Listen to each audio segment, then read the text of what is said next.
ছোটবেলা থেকেই আমি আমার মামার বাড়ির দ্বারা অনেকটাই প্রভাবিত। বলতে পারো আমি অনেকটাই আমার মামার বাড়ির মতো। সবাই তো আমাকে আমার বড় মামির মেয়ে বলে, কারণ আমার সাথে আমার বড় মামির অনেক নাকি মিল আছে। আমার বাবার বাড়ি অথবা আমার শ্বশুর বাড়ি, এই দুই বাড়িতে কোনোদিনই রাতে কোনো কিছু সেলিব্রেশন বা রাতে উইশ করা এইসবের চল কোনোদিনই ছিল না। কিন্তু ওই যে বললাম, আমি মামার বাড়ির দ্বারা অনেকটাই প্রভাবিত। আমার মামার বাড়িতে আবার এই সব ভীষণভাবে মেনটেন হয়। মানে কারো জন্মদিন হলে রাতে উইশ করা, তাকে সারপ্রাইজ দেওয়া।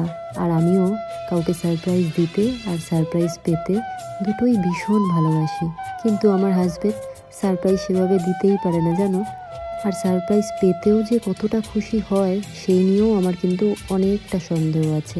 ও খুব সাধারণ সাদামাটা একটা ছেলে, অনেক কষ্ট করে আজকে এই জায়গায় এসে পৌঁছেছে। তাই কাজটাকে ও ভীষণ ভালোবাসে। বলতে পারো কাজ হচ্ছে ওর first love, first priority. Social media থেকে ও শতগুণ দূরে থাকে, একদম পছন্দ করে না। আর এইসব ভিডিও ফটো এগুলো আমি অনেকটা জোর করেই করি। তবে কি জানো তো, আমি কখনো কোনো কিছু জোর করলে ও কোনোদিন না বলে, ইচ্ছে না থাকলেও সঙ্গ দেয়। রাগ করবো বলেই হয়তো আবার মন খারাপ হতে পারে। আর এই যে আমার রাগ বা মন খারাপকে যে প্রায়োরিটি দেয়, তার কাছ থেকে অন্য কোনো প্রায়োরিটি পাওয়ার আশা রাখাটা নিতান্তই বোকামো। আগে ভীষণ রাগ হতো, আমি খালি সারপ্রাইজ প্ল্যান করি, সে তো কিছু করে না। কিন্তু যবে থেকে আমি এই বেসিক ফান্ডাটা বুঝতে শিখেছি, তবে থেকে আর রাগ হয় না।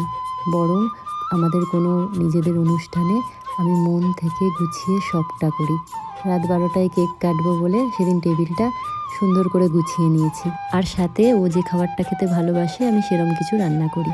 ও ইয়াকনি পোলাও খেতে ভীষণ ভালোবাসে, কিন্তু তাতে যেহেতু ঘিটা অনেক বেশি ইউজ হয়, তাই সেদিন আর সেটা বানাইনি।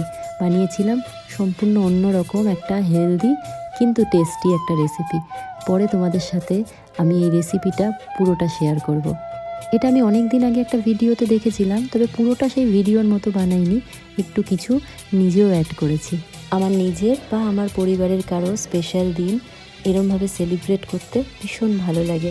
আর এই তো কটা দিন, একটু না হলে সুন্দরভাবে গুছিয়ে বাঁচাই যাক। এই ছোট ছোট মুহূর্তগুলোই তো থেকে যাবে বলো।